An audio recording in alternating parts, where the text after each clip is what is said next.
Hey, what's going on? Eric Cortina here, Texas Barndominiums. So it's 3:20 a.m. and I'm on the way to go pour some concrete. We gotta get up early for that stuff. So anyway, let me show you what it looks like when I get there. Hey, so I'm at the job site right now. We've been here for a few hours now. As you can tell, we've been pouring concrete here, but we kind of have an issue right now. The concrete pump clogged up. So that it doesn't happen very often, but when it happens, it's not a good thing. So you can see all the concrete trucks are getting backed up, and right now they have to dump all the concrete on the ground so that they can try to unclog that pump. Obviously, if we don't unclog it, we can't pump it. And if we can't pump it, it's gonna get hard in those trucks, and anyway, it's not a good thing. So anyway, they're working on that. Let me go see what it looks like over there. But again, it's not a good thing.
Alright, so he's gonna back the trucks up to it again, and we're gonna try again. Hopefully we can get it pumping again. As you can see, he cleared it all out on the ground, and apparently he found the problem. Hopefully he found the problem.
Out with a full hose. If it's too rocky, it'll flatten out the end of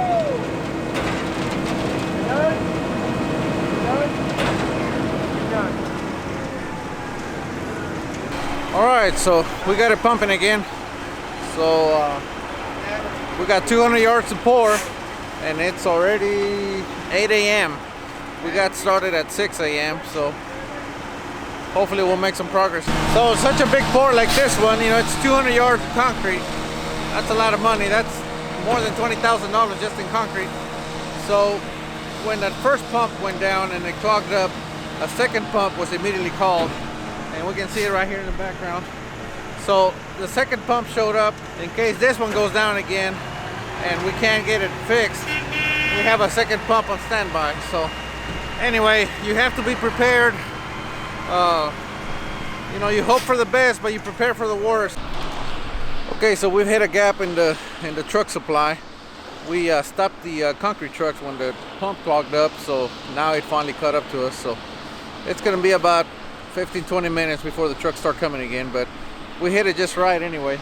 We're able to finish the top surface on the concrete, which is the main slab, and that'll give the main slab time to set up so we can pull these headers off. These forms right here inside the main forms are called headers, and the reason we have those is because there's going to be a step down from the main floor or the finished floor onto the porches, and that'll keep water and such from going inside. So anyway, perfect time. It just happened that it's perfect timing. Alright, so things are going pretty good, so I don't think we're going to need that backup pump, so those guys are leaving now. This guy's in charge, all by himself. So if something goes wrong, he needs to deal with it on his own. But it's fine. He's already pumped 150 yards, everything's going well. So we don't expect anything to happen. And even if it did, we can always back up the concrete trucks right here, so we're out of the danger zone.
Okay, so we're done pouring.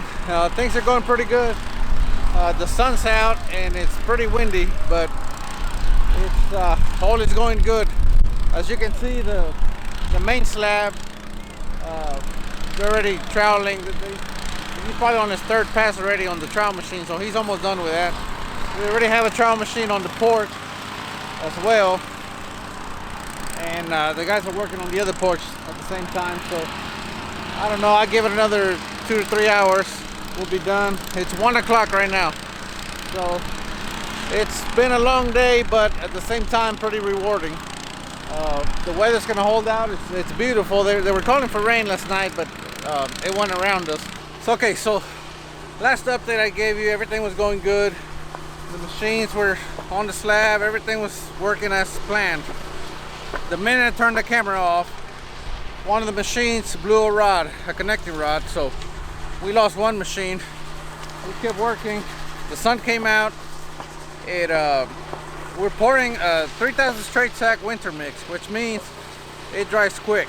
It's supposed to be pretty cool all day. Well, the sun came out, it warmed up real quick, and the concrete just started drying fast.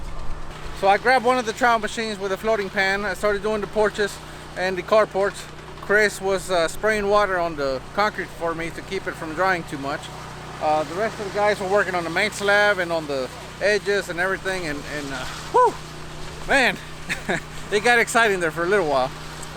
If you've ever been around concrete, you know what I'm talking about. It just seems like everything is lost, and you just push, and all of a sudden you get it done. So I just stopped the machine, came over here to give you a quick update. Lunch has been here for 3 hours almost. It's almost 3 p.m. Lunch has been sitting there for at least 2 hours. Nobody's touched it. We're all hungry, but we're all focused on the concrete. That's the thing about concrete. Once you put it down, you belong to it until it's done. So anyway, you can see the guys they had to hand trowel the porches because the machine went down. So again, you can see the guys over there, they're hand troweling the porches. The other guy's still working on the main slab. He's almost done with that. And some guys over here, they're still working on the carport. Okay, so right now I'm gonna go to that other trowel machine. We're gonna pull the floating pan off, and I'm gonna trowel the kitchen, the outdoor kitchen, and the carport with it. Like I said, those guys are hand troweling the porches. The other one's already done. They already broom finished it. And as you can see, hopefully in the back, that other guy is broom finishing the other porch. So all we lack is the main slab, which is almost done, as you can tell. And then we have the outdoor kitchen and the carport to do, but we're about to, everybody's about to be done. So we'll have about 10 guys on these last two areas, which pretty much we can say we're done. So again, I'm not claiming victory yet, but we're almost there. So anyway, I just want to give you a little update real quick. And man, I don't know about you, if you've ever been around this concrete stuff, it pumps me up, because it just looks real bad there for a little while, and then when you push over that hump, all of a sudden I get all pumped up, and you know, because you can see the finish line. My shoes, they're a mess. They obviously, I was not planning on troweling today, but I had to, so I did. So anyway, I did not even wear the correct shoes for that. I knew it was going to be a long day, so I wore the comfortable shoes, but oh well, it happens. So I guess I get to buy myself a new pair of shoes. Anyway, back at it. Well, it looks like I lucked out. I was going over there to get on the other trowel machine, and he's done with the main slab. So now we moved that machine from the main slab down to the outdoor kitchen and carport area. So now we have to do is pull that other machine off the slab, and we're done. So it looks like I don't have to get back on it. So that's a good thing. So I guess I get to eat now. Chris is already eating. Chris didn't wait. Were you hungry, Chris? Were you hungry? I was. Alrighty, so we got it done. It's almost 5 p.m. right now. As you know, I left the house at 3 a.m. this morning. So I've been at it for 15 hours. I still got a 3-hour drive home, but you know what? You got to do what you got to do. Pretty happy with the end result. Now we're just gonna let it sit for about a week or two, get the metal building guys in here, put the metal building up, and keep on trucking. This is gonna be a pretty nice job. As you know, it's got a wraparound porches, well, 3 sides, outdoor kitchen, and then the carport in the front. 3 showers. It'll be real nice. So concrete's done. It's a beautiful day. They're calling for rain, like I said, in the next day or two. So if it gets some rain on it, it'll be perfect. So anyway, subscribe if you haven't. See you next week. We are Texas Barndominiums.